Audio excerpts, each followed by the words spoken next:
Hello and welcome to the Carbon Copy podcast.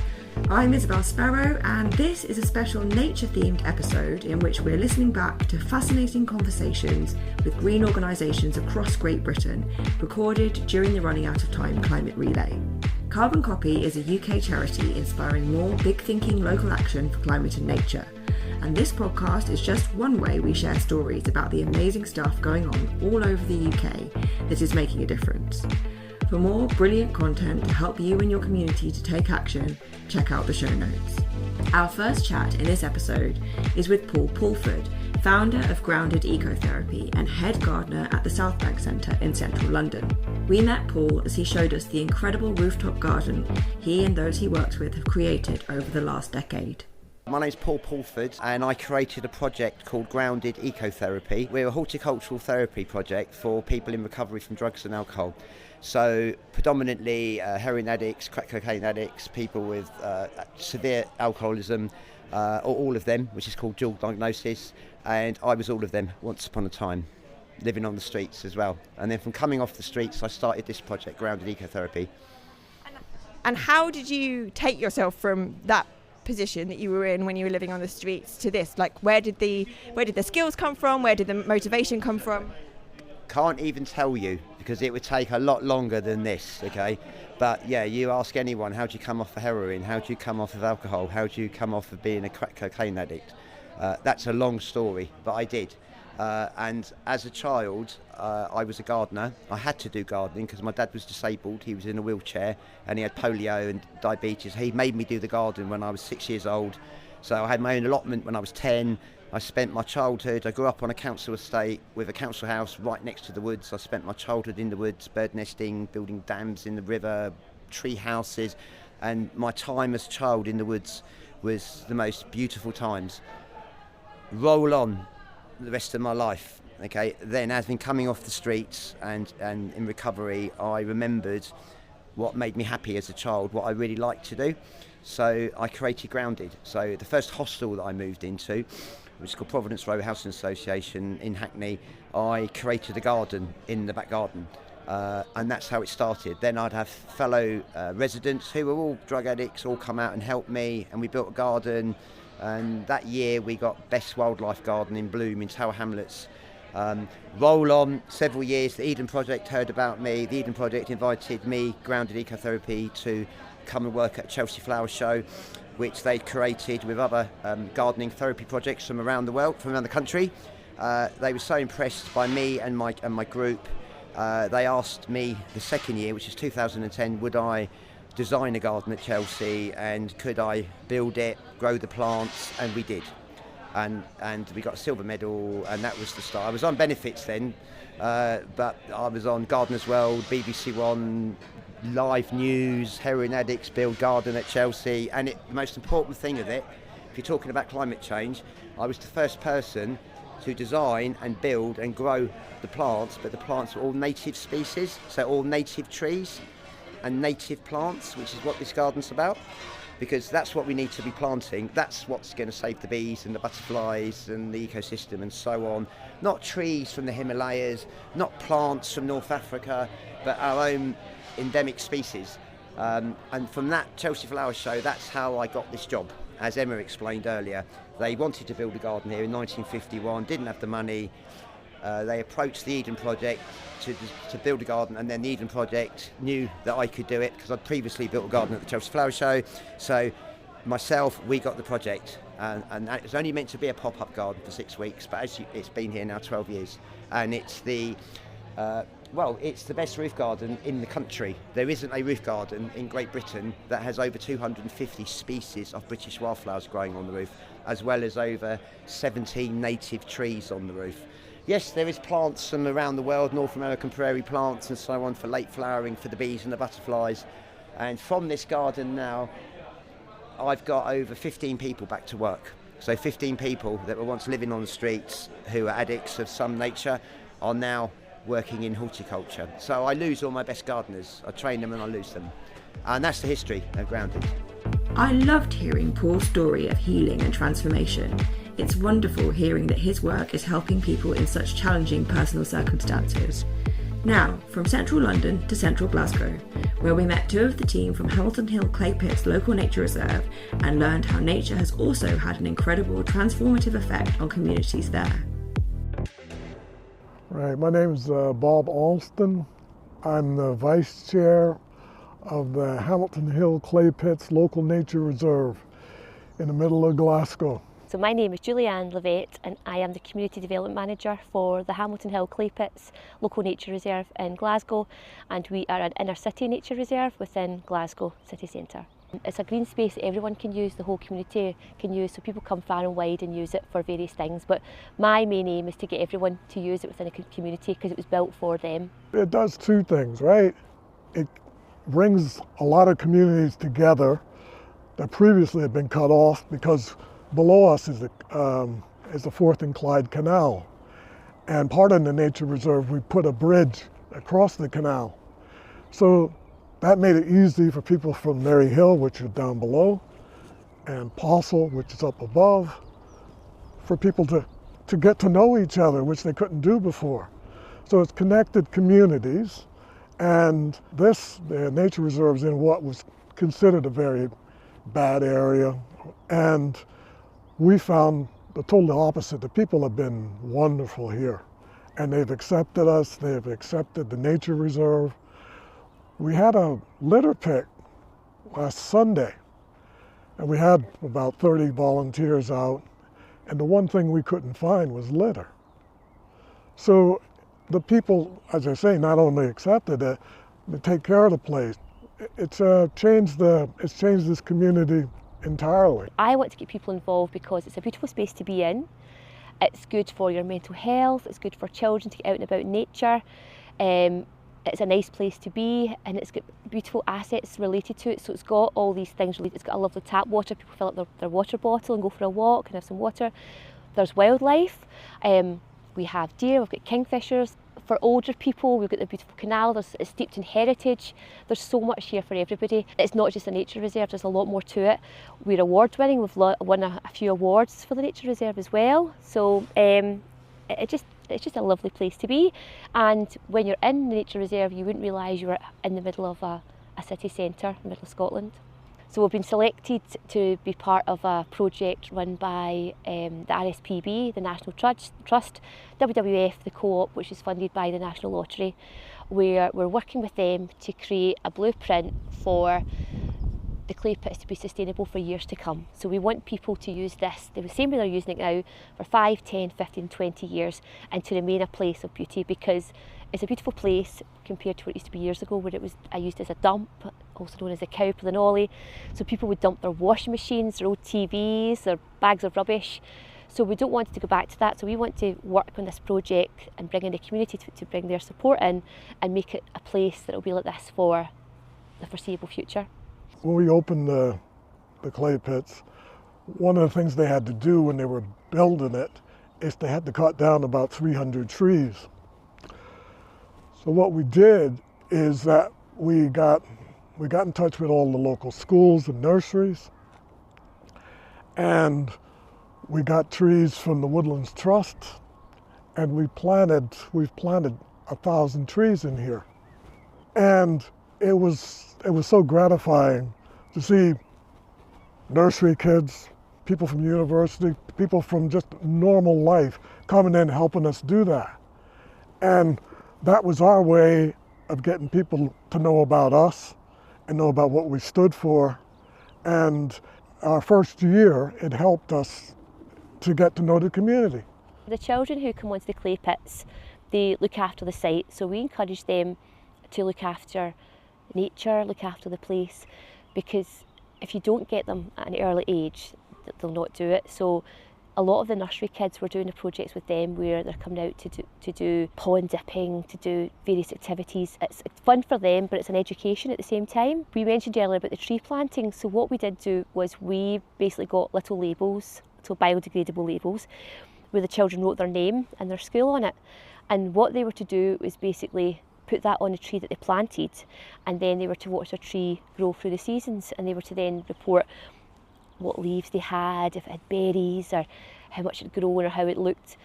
Or if the deer had eaten their tree, and then educating them on that. And we'd ask them to basically look after that. So they then sent pictures. So little John was back with his bike and he was looking at his tree, and here's the pictures and things like that. So we were showing them how to look after nature and how the importance of it is. So we think that's important. That's what we're doing, to try and get them at an early age, because if we're getting them at age 3 and 4, then we're doing sustainable activities and projects with them, then hopefully that'll be something they'll learn going forward and looking after the nature reserve. Getting people of all ages and backgrounds to engage with nature is also something very important to our next guest, Ruth Needham of Trent Rivers Trust. We spoke to Ruth in Stoke-on-Trent about why rivers are so important for wildlife, for communities, and to protect the places where we live. Hi, my name is Ruth Needham. I am Head of Landscape and Partnership at the Trent Rivers Trust. So my role is really to support the team to deliver projects that do benefits for people, for wildlife and for water. All of our projects have got some connection with a local river, a small river or a big river, and the rain that falls to create that river. And my role is to reach out to people, to make them aware of what projects and what opportunities there are for us all to work together to enhance our rivers. We're looking to create rivers to be in a much more naturalised state, so that they can provide benefits to the environment and provide benefits for wildlife and help us to mitigate some of the impacts of climate change. Rivers in their natural state, they flood out into the floodplain, they support lots of different habitats, they can trap pollution and they can provide a whole corridor and range of habitats for a whole range of different species. However, over hundreds of years, we have straightened and drained our rivers and developed in our floodplains, so that many rivers now, particularly ones in the Midlands and any low-lying area, have been heavily modified. A lot of the rivers and the drainage channels themselves have been straightened so that they allow the water to flow downstream as quickly as possible to get it off the land. So not only does this cause flooding downstream, but it also removes a lot of the potential for wildlife and biodiversity within the catchment. So previously, our river catchments would have been like a big sponge where water would have fallen onto the land, created habitats, biodiversity, and gently seeped into the ground and then into the river. What we've done is we've actually paved or compacted a lot of the surface layers of our catchments, creating almost like a paving slab where the water just washes straight off into the river. So that's a big problem for our rivers. There has been a lot of effort to improve them over the years. The emphasis has shifted over the last 15, 20 years.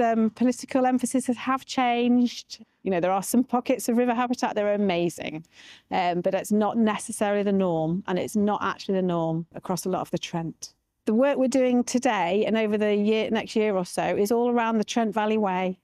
This is a long-distance walk that the Trent Rivers Trust is promoting from the source of the Trent up in the Staffordshire moorlands all the way through Stoke, Staffordshire, past Leicestershire, Derbyshire, Nottinghamshire, and the route goes along the valley, ending at the Humber estuary, where the river flows into the North Sea. So in Stoke particularly, we've got a grant from the Levelling Up Fund, so we're working closely with Stoke City Council to create a footpath along the River Trent through the city.